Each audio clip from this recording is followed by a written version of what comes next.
Hello, everyone. How's it going? Today we are doing our second winter episode, and we are the Vanguardian Voices. I'm Gabriela Flores.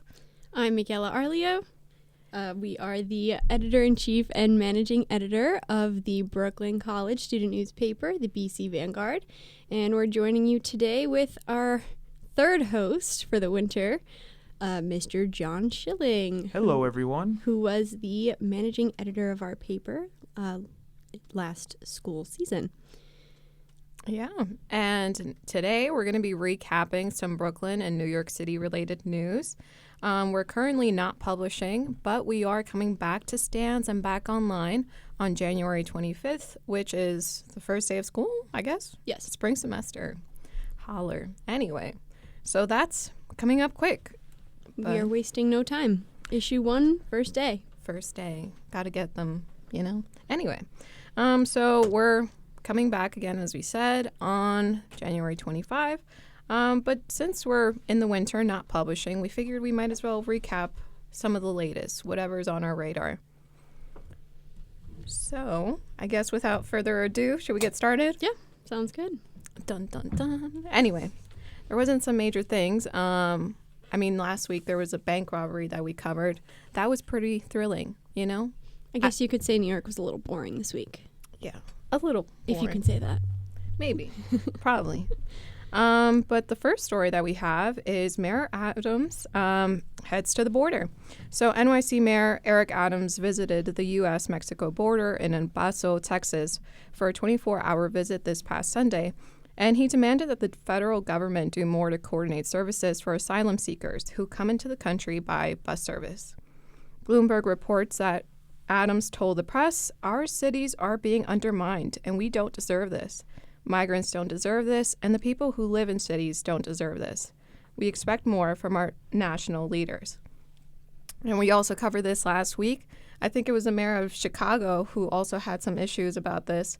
So there's thousands of migrants who are coming into New York City, into different cities, and again, without substantial federal support. And this visit comes off the heels of President Biden's visit to the border last week. Adams plans to visit the nation's capital this week to rally all mayors in an effort to push the agenda in Congress and House to pass, quote-unquote, the real immigration reform. In other news, yesterday was Martin Luther King Jr. Day, a federal holiday across our nation, celebrating the life of Dr. Martin Luther King Jr. So in observance of this day, the Brooklyn Academy of Music on Lafayette Avenue hosted its 37th annual tribute to the civil rights movement.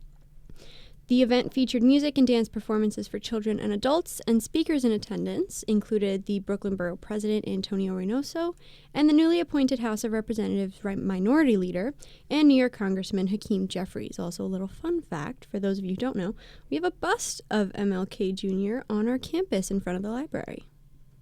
Whoa. Fun stuff. Yeah. Whatever that bus is, we don't know as of now. But yeah. Our next story, nurses end their strike. After a 3-day strike, nurses from Montefiore Medical Center in the Bronx and Mount Sinai Hospital in Manhattan returned to work last Thursday. The over 7,000 nurses who striked will receive a pay boost, an agreement that was largely set before the strikes began between their union and the respective hospitals. And according to the New York Times, the nurses at Montefiore will receive a 19.1% wage increase over 3 years and the creation of more than 170 new nursing positions.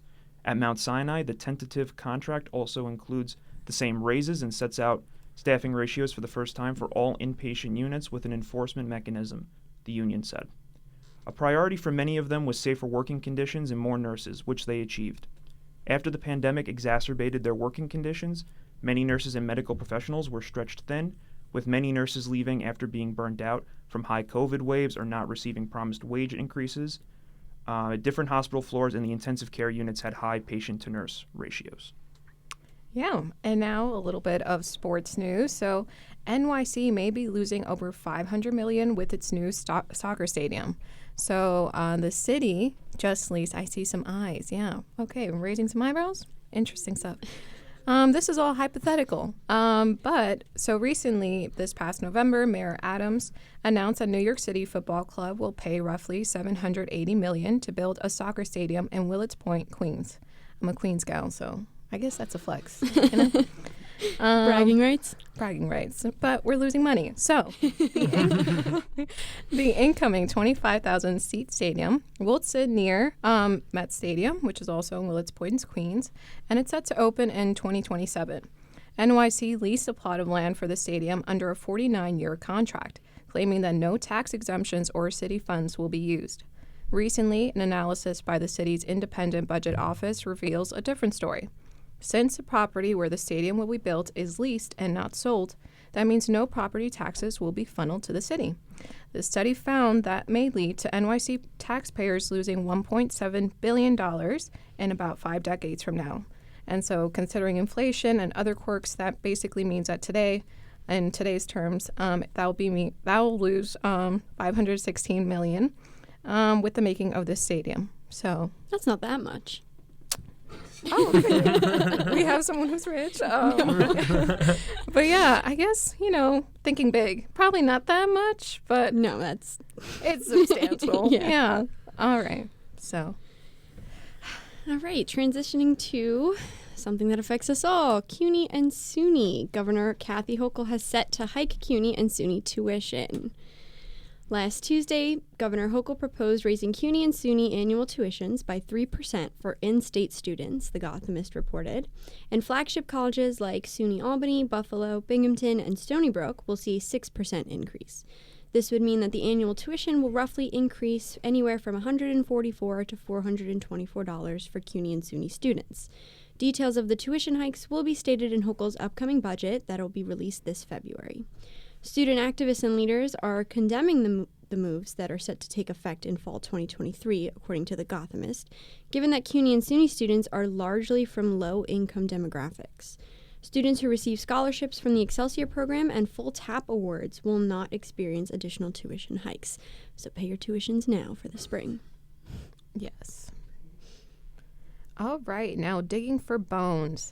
So treasure hunters are coming to New York City in search of mammoth bones in the city's East River after a guest on the Joe Rogan Experience claimed that there are tusks in the murky waters. Joe Rogan in the news again. Exciting. Sigh. There's no evidence nor documentation to support these claims.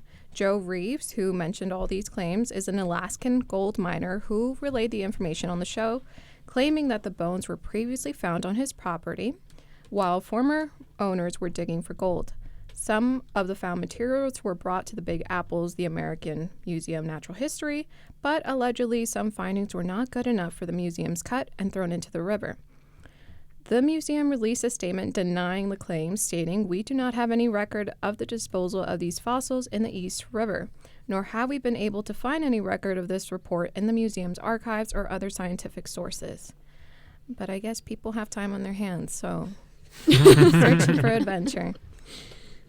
All right. Time for our next sports story, our second sports story. Giants win against Minnesota Vikings. This past Sunday, the New York Giants defeated the Minnesota Vikings, which made Luis very happy. Defeated the Minnesota Vikings 31-24 in one of the NFL's wild card matchups.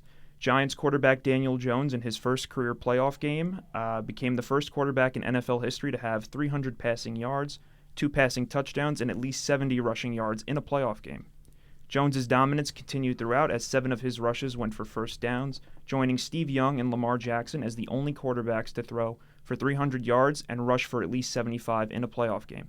Minnesota Vikings quarterback Kirk Cousins also had a strong showing, completing 31 of his 39 passes for 273 yards and 2 touchdowns, but this respectable effort was ultimately not enough to catch the Giants, who will face the Philadelphia Eagles in the divisional round this coming Saturday, January 21st. I'm a really bad New Yorker. I didn't catch that game. I didn't catch the Bills game either, but I saw last night's game, Buccaneers versus Cowboys, and Tom Brady is out. He choked. So it'll be interesting to see how the playoffs play out. Well, yeah. So I guess that's it. That's what we caught from this week's news in New York City. And also just an interesting thing that I just came across this morning. A CUNY law student is missing. Dun dun dun. What? Well, no, it's serious. Oh. Okay, anyway. But Well, basically, obviously. I had the opposite reaction. I took it serious, and then you all were laughing, and I was like, wait. I know, because the sound effect, it was so bad. Like, it was so, Anyway, not to make light of the situation, but he's missing since January 6th. So yeah, that's another man. cutie thing that we're probably going to be following up on. Yeah. So Well, I hope he gets found. I hope so Yeah. too. Well He's- wishes. For sure. Yeah. All right. So that's the news that we caught on our radar for this week. And in our second segment, we're going to be coming back to some Brooklyn College related news, and we're going to be interviewing our former layout editor, Anakin Jackson. Stay tuned.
All right, we are back for some more news and chatting and interviews.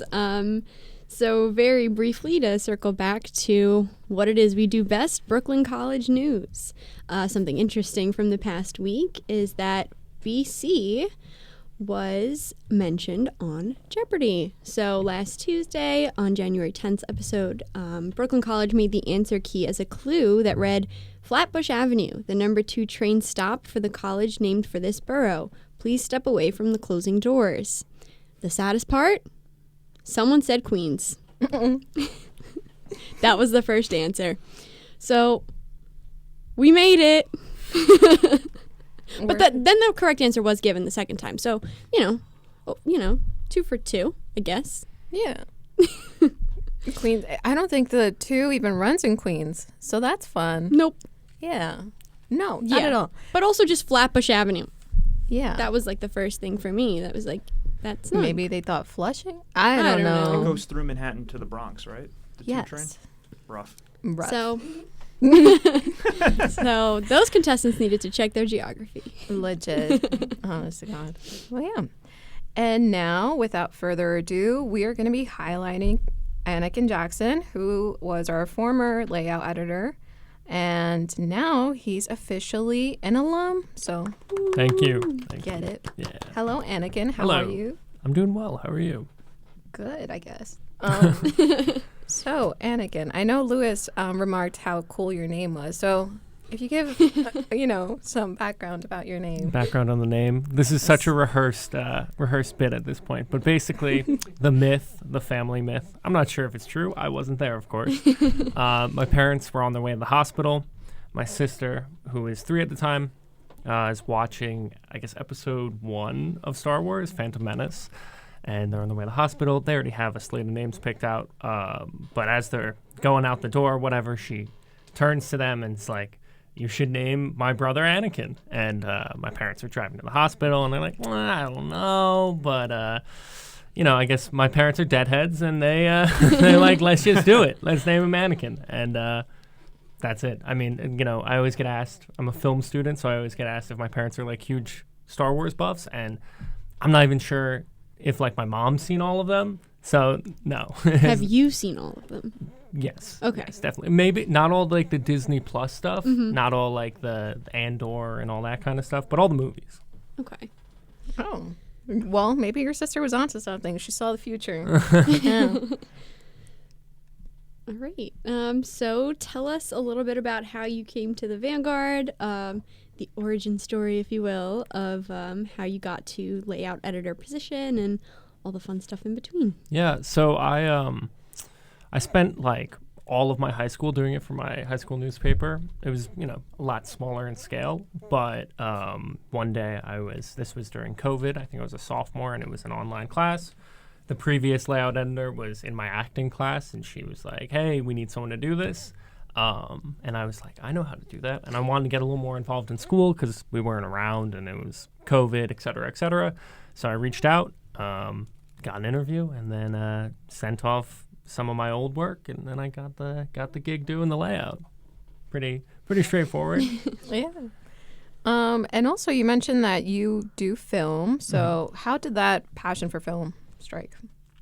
Yeah, so there's a little bit of, there's this thing, nominative determinism. So if you have like a last name like Taylor, you're more likely to be a Taylor. If you're a Smith, you're more likely to be like a blacksmith.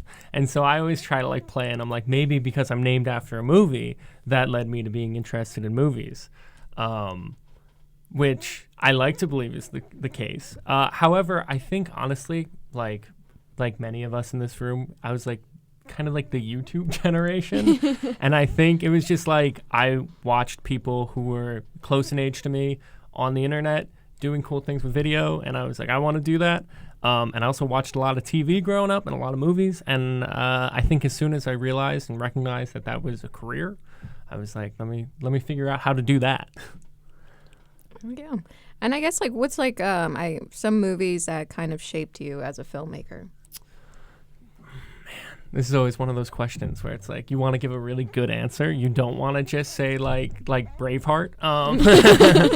But I don't know. Recently, I think my taste or what I'm attracted to in film has shifted quite a bit. Growing up, I was definitely more like television centric. Like I loved The Simpsons, and I loved like, I don't know, Breaking Bad, and there are more shows, like older shows as well. Even Taxi, that's a really old show from the 70s I used to love. But now I'm getting more into like autofiction, which is like the combining of documentary and narrative film. So there's this New York City-based filmmaker, actually Jem Cohen, and he has a lot of like really inspirational films where I don't know how to explain it. It's like montage and documentary all mixed into one. But like a movie from this year that I think, everyone should know is Everything Everywhere All at Once. I think that movie was I think that was the best movie of the year. So, stuff like that inspires me, sort of abstract, cerebral, challenging sort of films. Ooh, cool. All right. And where do you originally hail from? Are you a Brooklynite?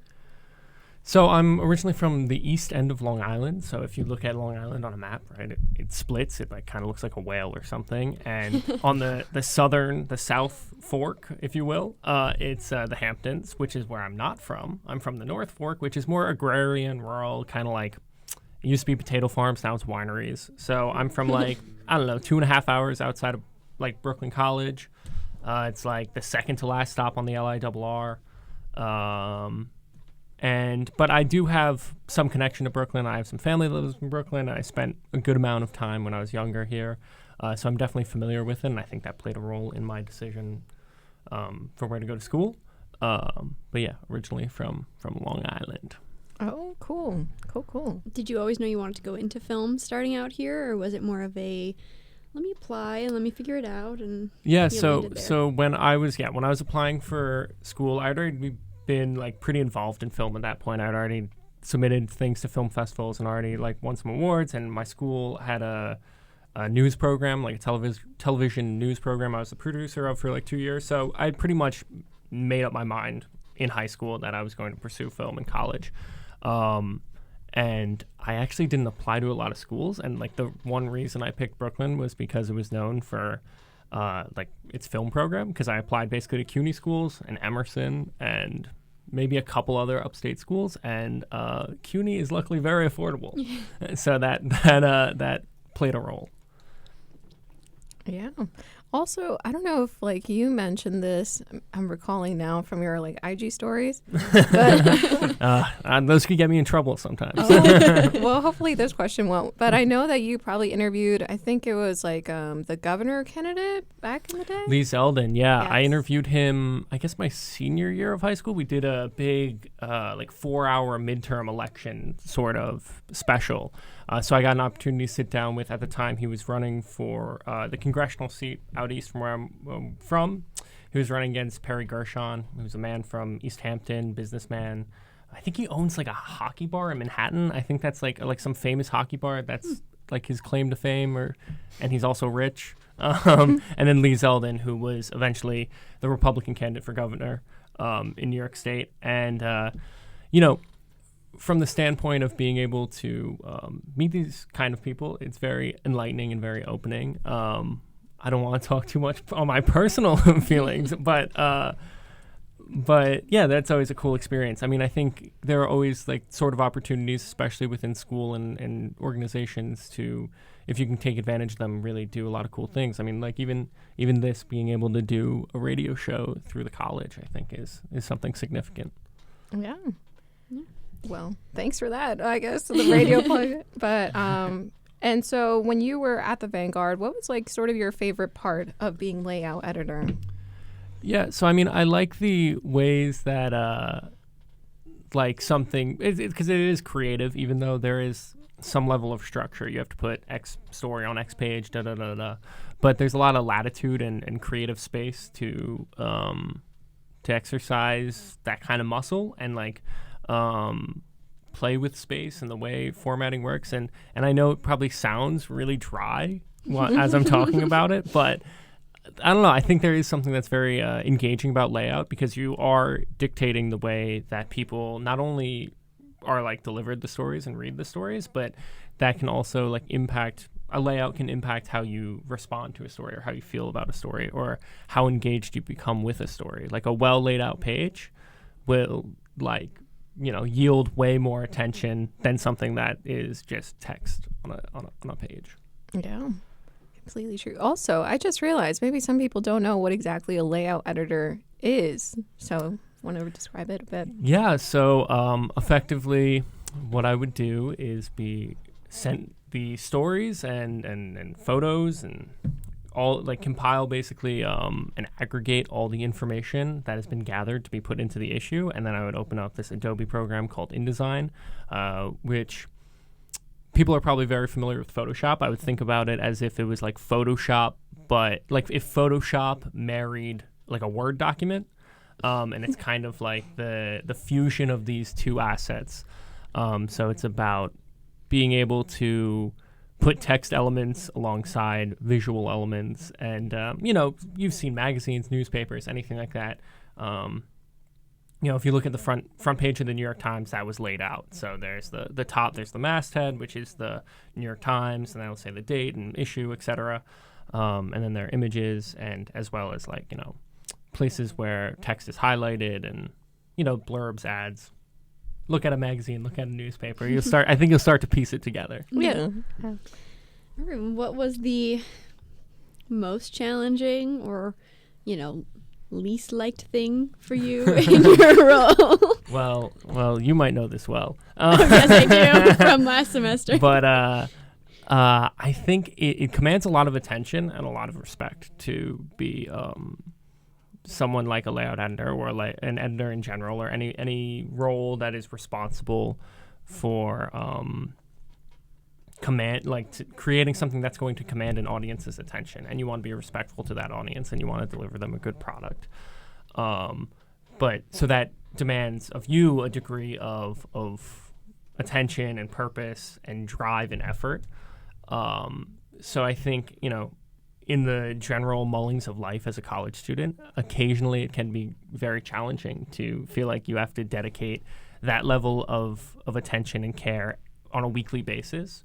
But also I think it proves to be very rewarding once you get through those kind of moments where maybe you don't want to get the issue done, or maybe there are things that are impeding your ability to get the issue done. You know, maybe you have different life things going on.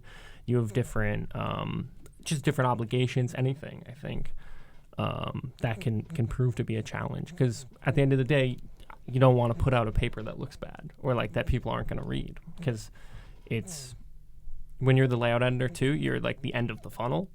So you are also in charge of taking someone's hard work and hours of work and then putting it into the final stage so then it can be presented. I'll also put my 2 cents in there and say from that one class we took that semester, just struggling to remember it was Tuesday and that it had to be done every week. Yeah. Every Tuesday when I walked out of class, I was like, is it Tuesday? And I was like, yep, get ready. Oh gosh. And you always, I remember like we would text you, John and I, like, and you would be in class and I was like, whoa, Anakin, you really, thank you, Anakin, BT dubs. Well, Anakin actually kind of saved us a little bit, because when we took over in the spring of 2021, 9 people were like graduating.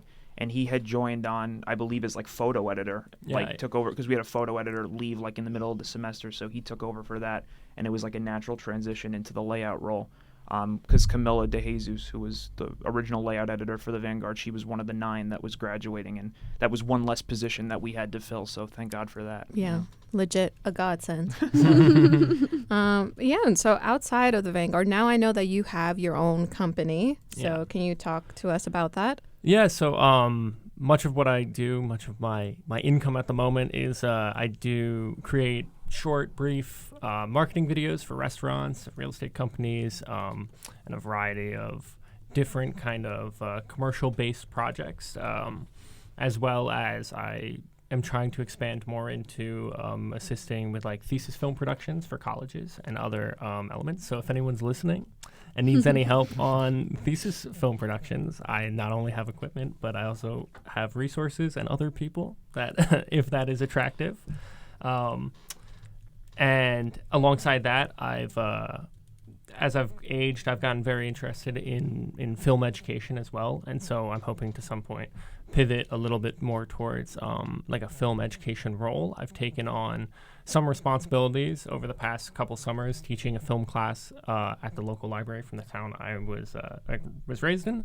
And I just took on a role as like a film editing tutor at RealWorks, which has a partnership with CUNY through a program called Media Makers. And so I think that's a really exciting opportunity to also work with.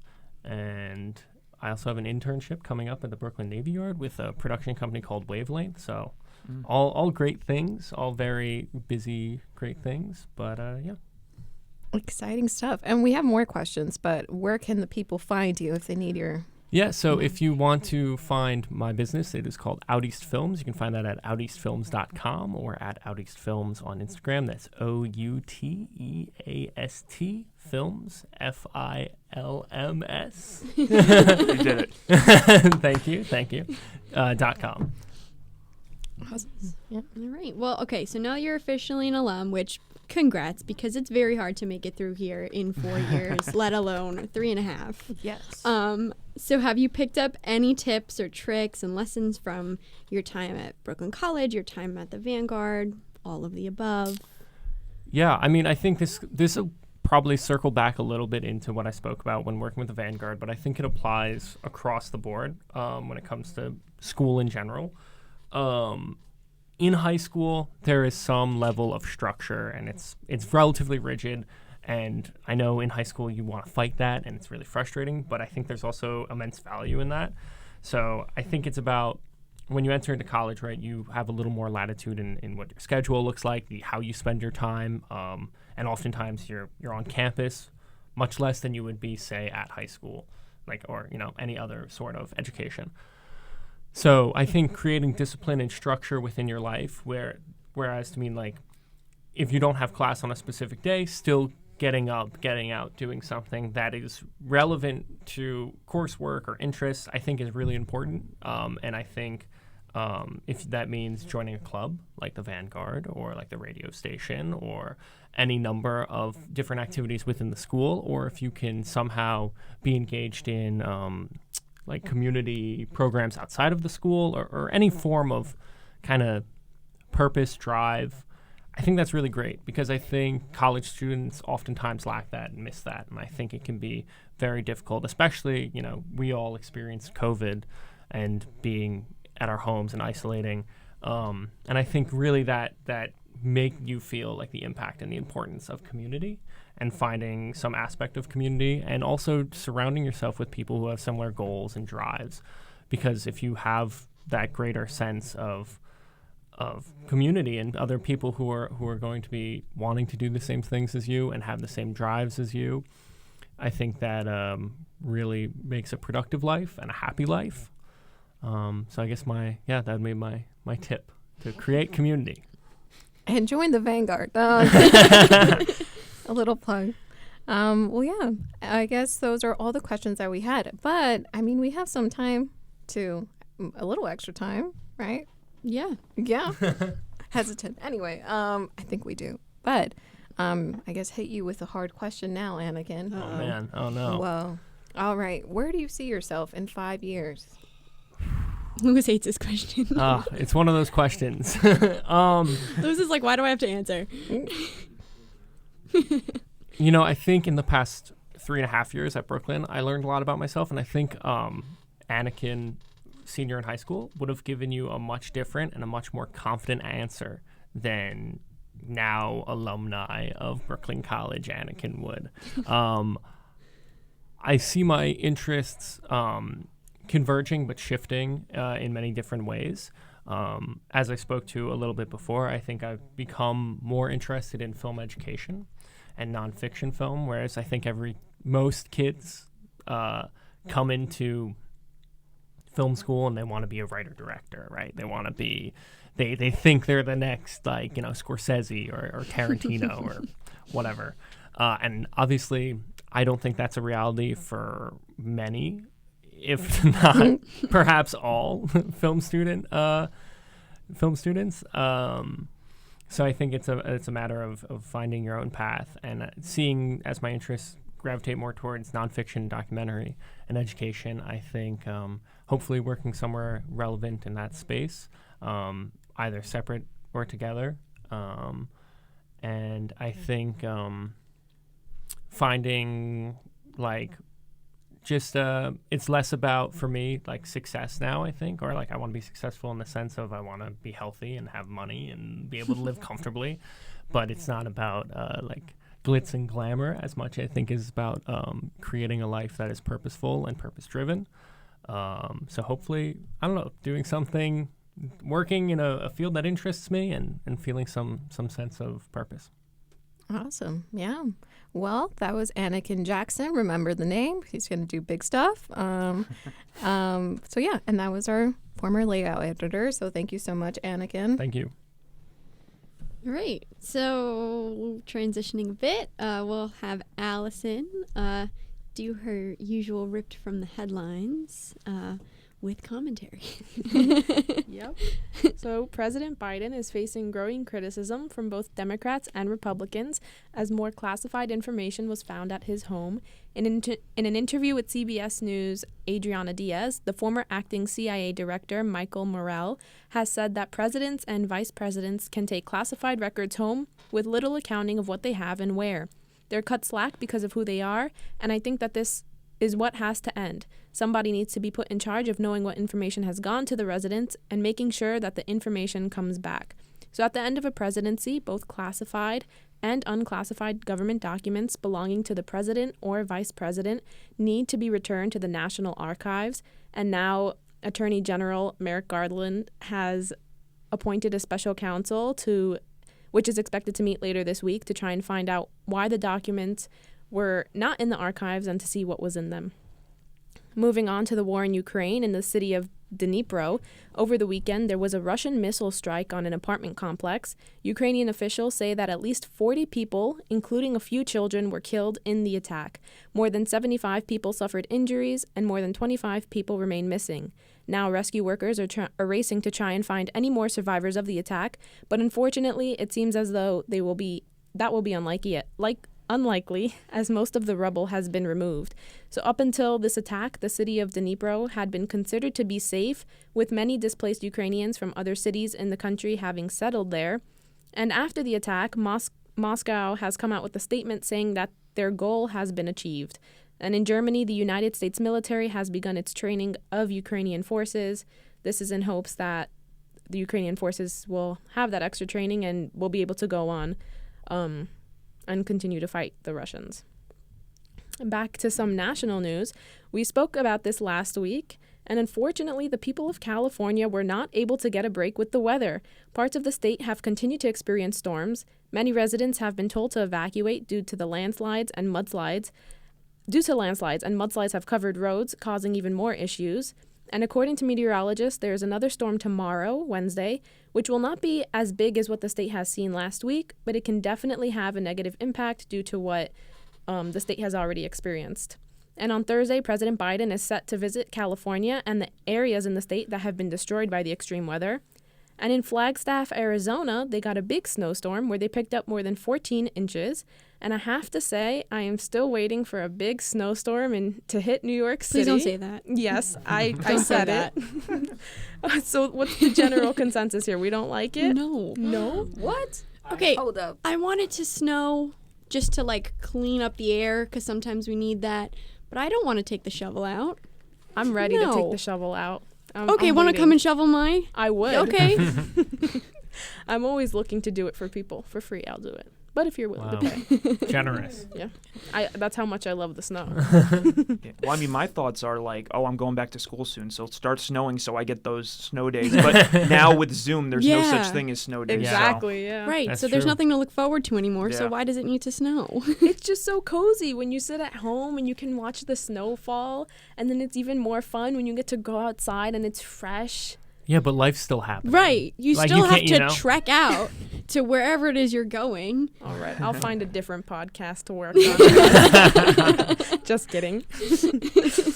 All right, and since we covered it last week, George Santos has continued to face growing pressure to resign. He admitted to lying about his background, religion, and work experience. House Speaker Kevin McCarthy said yesterday, and I quote, "I don't know all about his resume or not, but I always had a few questions about it." Santos is now under multiple criminal and ethics investigations. And in an interview with CNN's Jake Tapper, House Oversight Committee Chairman James Comer said he's not the first politician, unfortunately, to make it to Congress to lie. But look, George Santos was duly elected by the people. He's going to be under strict ethics investigation, not necessarily for lying, but for his campaign finance potential violations. And he went on to say that it's Santos' decision whether or not he should resign, and that Comer does not agree with how Santos made his way to Congress. But if he broke campaign finance laws, then he will be removed from Congress. So what do you guys see as the solution to this? I don't see why there can't be something like an emergency election. I mean, in this country, it's innocent until proven guilty. He's been proven guilty of lying about his resume, something which was key to how he got elected in the first place. I mean, a lot of people made it seem like, or he made it seem like he was a true New Yorker, that he went to CUNY, that he got that job in finance, like he's one of us, and it was all a lie. I just want to know if Speaker McCarthy had questions, why aren't we asking them? Well, he doesn't have them anymore. He knows the answer now. Yeah. And he denied it last week. He didn't want to answer anything about it. He thought it was fine. He even said, he was the one who said that, people are innocent to proven guilty, so George Santos is allowed to stay on. But even to suppose, or to suggest that he was, fairly elected, he wasn't, because you don't know the reality of who he is. You're not electing him. You're electing this I don't The know, idea cartoon. of him. Yeah. you don't even know anything about him at this point. I mean, he's like the boy who cried wolf. He could say something. Who's going to believe it? Mm-hmm. Yeah. It really is very questionable. I mean, of course, people make promises. Politicians make promises all the time. But I think when it comes to their character, if they're lying about these small things, that's obviously, why would you lie about his religion? It's just odd. So it's imagine the magnitude of lies that he could tell, once he's up and running. Right. And what is he going to do when he makes those promises? Is he going to follow through on them? Probably not. But Probably not. Well, I guess we can move on. And I thought we would talk about ChatGPT. ChatGPT is an artificial intelligence chatbot that provides information and generates sentences when given some information or some input like specific keywords. And I came across a New York Times article titled Alarmed by AI Chatbots, Universities Start Revamping How They Teach by Kelly Huang. And apologies to Miss Huang if I pronounced her name incorrectly. She starts off the article by explaining how a professor at Northern Michigan University read a paper that, and I quote, he said was easily the best paper in the class, but when the professor asked his student if he had written the paper himself, the student admitted to using ChatGPT. So as a result, professors across the country are now having to adjust how they teach their students to ensure that there is no cheating. One way in which they're doing this is by choosing pieces of work that are not as common to discuss so that maybe ChatGPT has less knowledge about it. That doesn't make sense. Yeah, like instead of using a popular Shakespeare story, they'll use maybe a sonnet or something that's less popular that nobody that nobody really pays attention to, in hopes that the chatbot doesn't have that information to provide the students. But isn't the bot supposed to be smarter than all of us, so it will have that information? It is. We're just going to get more and more obscure. We're going to go farther and farther down the pipeline. Right. It's pretty cool technology, though. I mean, besides the cheating part. Because usually when you go into, like, the chat bots on, like, you know, shopping websites, all you want is a customer rep, and they can't even figure that out. So, I mean, kudos to the tech there. That's true, and I guess it could be useful in that sense, but it's making us stop having to think, no? I mean, for college students, I think it's different than, say, middle school or high school. I think in middle school or high school, it's definitely an easier way out. You just put it in and you have your homework assignment done. But then you know you're cheating in middle school if your paper's that good. Yeah. I mean, come on. But in college, I think it's a little more different. We already had to do all the work. And like when I was in high school, the work I was doing was, I'd say, pretty college level. And so I got to college and I don't want to say it's been easy. I've definitely been challenged by my professors, but easy in the sense that I had that knowledge already of, you know, how to write a claim, how to back it up, how to do the analysis. But now if students are just using this chatbot. Yeah. I mean, me too. Like, I went to an IB school, so I was like kind of, I guess, flex. You know what? Let's pass the mic to Luis. Luis seems He has very burning intrigued. thoughts. Listen, when a teacher, y'all ever had to get, like, to read, like, a page or, like, a 5-page thing or, like, a 10-page thing for class, right? How many of y'all read that and y'all actually really cared about what y'all were reading? Be honest. John? So if I'm understanding you correctly, like a 10-page reading and how much did I read of it? Yeah. I was a history minor when I was here. So every like homework assignment I got was to read like 5 things at once that were like 100 pages each. I didn't read none of it. I've gotten through whole classes not reading anything. Spark notes, summaries. I still look up how to write a claim. I still go to Google how to write a claim. I don't know how to write a claim right now. You tell me to write a claim right now, I can't. I physically can't. So, like, saying, like, this chat thing is going to change it. No, it's not. We got Google. Yeah. Google also was the first thing. We don't need this AI. We already got the AI. It's Google. And information retention, too, like, is much different than critical thinking. So I don't think, like, I think it's going to be a challenge for AI to do much beyond being able to, like, format and regurgitate information. It won't be able to, I hope, implement any kind of, like, variety in terms of critical thinking, at least not in its current form, I don't think. But how smart is the AI? Because if we all are given the same paper and we all use it, is it going to spit out the same one? No, it does it different every time. That's a concern. So That's a red flag. That's why people are concerned, because it's not even, I mean, it's cheating, but it's not cheating in that sense where you're going to hand in the same paper as someone else, and it's generating a whole paper for you. You don't even have to do anything. I mean, besides looking over if you want to. And it's not even plagiarizing, technically. So technically, right? Under what grounds can you, I guess, will it pull sources? That I don't know. Yeah. We should get you on the team. Because then it's a good AI. Get in pull touch. sources. Yeah, I'm curious about the tools that are going to be created to combat this. Because, I mean, have you ever submitted a paper on Blackboard and then, like, you click on it and it says, oh, it's 15% plagiarized, and it's like, no, it's not. No, Because there's quotes. Yeah, so that's, like, what the plagiarism, like, I don't know. This technology sucks. And then you have those, you'll have professors that are like nothing more than 5%. and then you're like, I submitted it already. What Missed am I those going to do? classes, I'm glad. Honestly, I mean, if I was a professor, I would just make them write in class. That's That's torture. Yeah. Don't I make me use my would hate hands. YOLO. That- I'm sorry. That's what was in the article. It said along the lines of how many professors are now looking to have their students complete more work in class in front of them, where they can monitor how their students are completing assignments, and they're having limited access on the computers. So I know in high school, for sure, middle schools and high schools, they like banned the website. So if you go on it, it won't work. And in college, I think it also is monitoring it so that the professors will know if you're using it or not. And yeah, so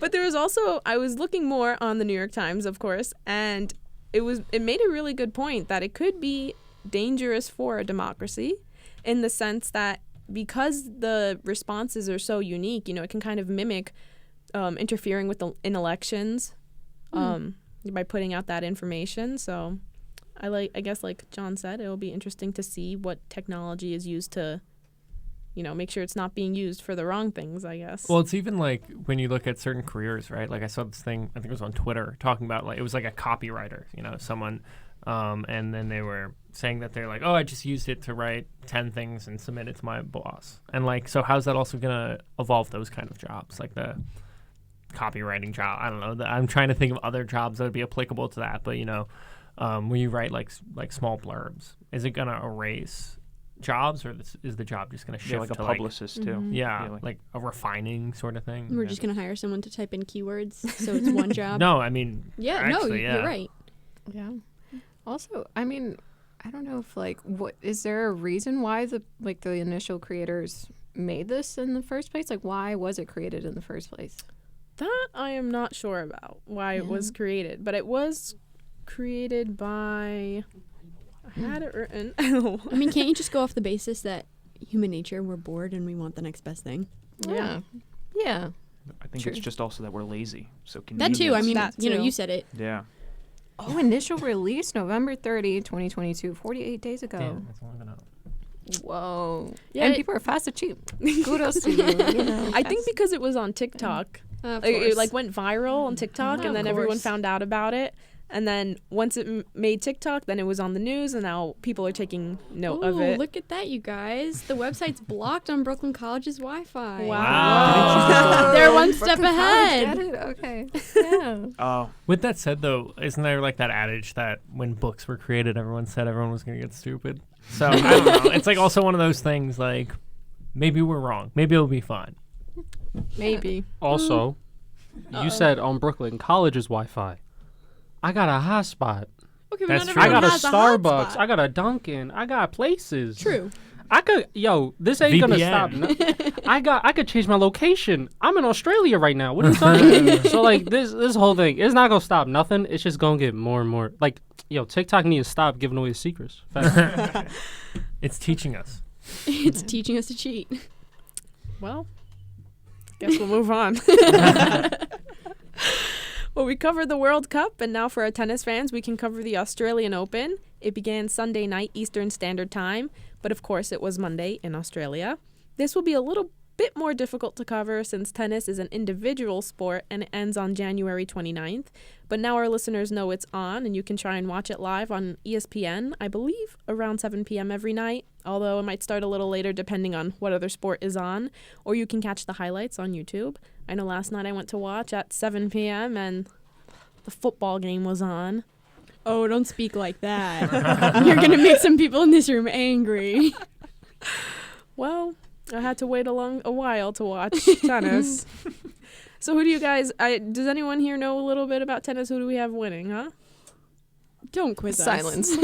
my Cricket, extent crickets. of tennis knowledge is the Williams sisters and Rafael Nadal. Yeah. That's about it. Yeah. Yep. But not I Lewis. know Naomi Osaka There we is go. gonna have a baby. Yeah. Yeah. That's it. And like she like left the Open. I don't know who's in it. I'm gonna keep it stack. Like I really actually do love tennis, to be honest. Like the intensity, the way like the sport is actually played. Mm-hmm. I like the sport. I just don't know anybody there. Right. So sorry, you know. I know the guy, Kyrgios. He's Good enough. He's from Australia, and like he got injured. I saw it on Instagram. Mhm. So yeah. I think the problem is it's not necessarily televised like other sports also. Like there's the tennis channel, but you have to pay for There's it. a tennis channel. Never heard Yeah. of that. Whoa. There's the tennis channel. You have to pay for that with a yearly subscription. So the only time it's really televised are the Grand Slams. Yeah. With Australian Open, The French US Open, US, and Wimbledon. The tennis channel the tennis channel is an elitist channel, I guess. Just like the sport could be. Ooh. Wow. Marble racing, though? I don't know if anyone's caught any marble racing on YouTube. That's where it's at. Well, yeah, that's about it. Thank you. All right. Thanks, Allison. That's Allison Dubrow, who just ripped from the headline. So thank you for that. And yeah, so this concludes, I guess. I'm seeking, okay, Yeah. a nod. Yeah. So this concludes our second episode for the winter. And next week, we're going to be coming back and hopefully with some stories of what we'll be publishing on January 25. Okay. Yeah, Well, that's news to some people in this room. it is. Yeah. News to me, too, about an good. hour ago. So just did the maths. All right. Anyway, so I hope you all stay warm. And again, we were here with Anakin Jackson, our former layout editor, and John Schilling, our You former. looked at me like you forgot my name. I- What was It's on that? the sweater. And I just saw his sweater. I was like, thank God that's yeah, there there. you go. I'm Yeah. sorry, John. Anyway, John Schilling, everyone. No applause. Okay. And again, Yeah, I'm not going to be here next week, so when you guys are doing the show, I'm going to be stuck in class, so keep me in your prayers. Yes. Yeah, going back What to class? school. audio interviewing, believe it or not. Wow. there we go. Yeah. You're going in with experience. Yeah, there you go. Hell yeah. Anyway. Alright. All right. So, and also we had Allison Dubrow and Luis Flecha, and of course, Michela, Arlia, and Gabriela Flores. Yeah, and another selfish plug, come and join us. Come write for us in the spring. We are looking for writers and a few positions, and a slew of us are graduating this spring. So Bum, bum, bum. come and check us out if you think writing is your thing or editing is your thing. We are always welcoming with open arms. You can email us at thebcvanguard@gmail.com or DM us on our socials, especially Instagram at thebcvanguard. You can catch episodes 1 and 2 from our fall semester on WBCR's YouTube channel, and we look forward to sharing things with you again next week. Yes. All right. Take care, everyone.